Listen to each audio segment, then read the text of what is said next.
อค้ามาสงค้ามาส่งมือพี่น้องเขากูก็กดตีกดแลนข้างนอกก่อนที่เขาสอนข้างนอกอย่าไปลืมกดไลค์กดแชร์มันกดก้าม2 ก้ามข้างนอกค่ะดีนะเพจปุ๊กก็มีสอนข้างนอกดีนะ YouTube ก็มีสอนปันค่ะเมื่อเราสอนเทิงตัวแพทย์เสียงขาดข้างนอกการสอนค่ะการสอนไม่อืดในข้างนอก10 บทที่เขาข้อค่ะญาติต่างตาเพชรยืดญาติต่างตาเพชรยากยืดญาติต่างตาเพชรจำยืดญาติต่างตาเพชรจำนานยืดอันนี้ลืมสัตว์ตื่นในข้างนอก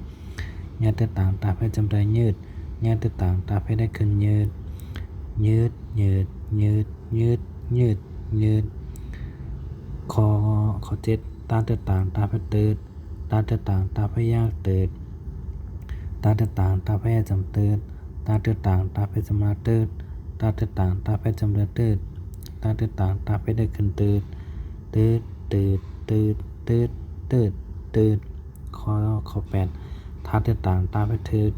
ท่าต่างตาเพชรยากถืดท่าต่างตาเพชรจำถืดท่าต่างตาเพชรจำนาถืดท่าต่างตาเพชรจำเดือดถืดท่าต่างตาเพชรได้ขึ้นถืดถืดถืดถืดถืดถืดถืดคอเก้าหน้าต่างตาเพชรนืดหน้าต่างตาเพชรยากนืด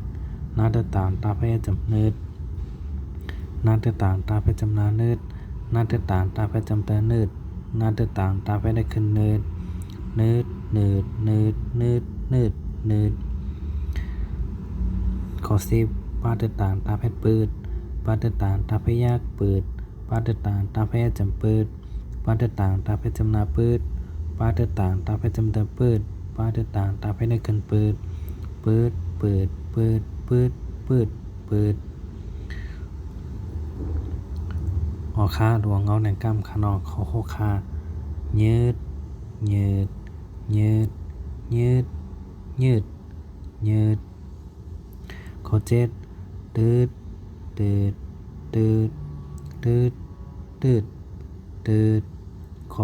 8ทืดทืดทืดทืดทืดทืดข้อ9นืดนืดนืด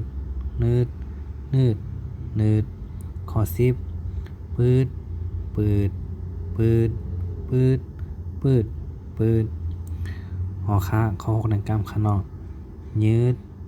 ยืดยืดยืดยืดยืดข้อ7ตืดตืดตืดตืดตืดตืดข้อ8ทืดทืดทืดทืดทืดทืดข้อ9นืดนืดนืดนืดนืด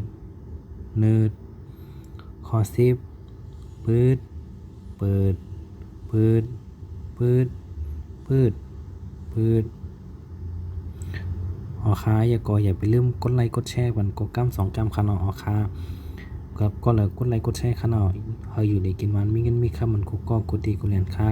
ออค้าก็เลยคะแนนปั๊บวิใต้ขนอเฮาจอยการส่งในการถ่ายปั๊บขนอออค้าทุกท่านเข้ามาถามในกันขนอออค้ายินดีรับตอนขนอออค้ายินดีรับตอนดูเฮียนเก่าดูเฮียนใหม่ขนอออค้ามาส่งค้ายินดีรับตอนขนอออ